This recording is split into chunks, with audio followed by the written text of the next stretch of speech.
being urged to be thrifty and industrious, he has finally committed the sin of succeeding and is now told that it should be easier for the camel to pass through the eye of a needle than for a rich man to enter the kingdom of heaven.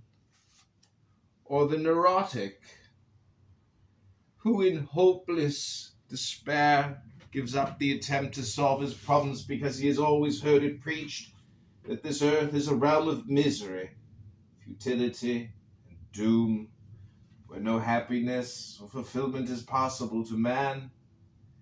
If the advocates of these doctrines bear a grave moral responsibility, there is a group who perhaps bears a graver responsibility still.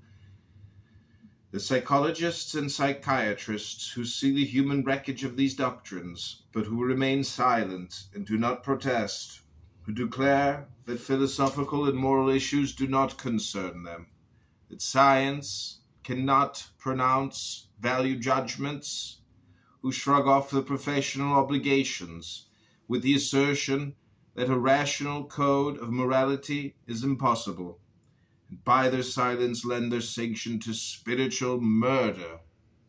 March 1963. The Virtue of Selfishness, Mental Health versus Mysticism by Nathaniel Branden.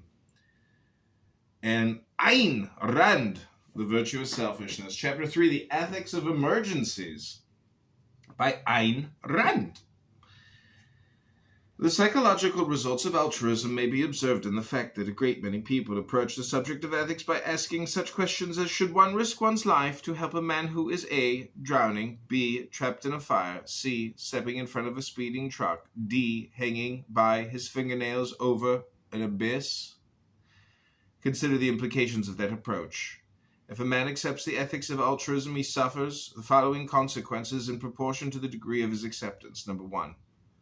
Lack of self-esteem, since his first concern in the realm of values is not how to live his life, but how to sacrifice it.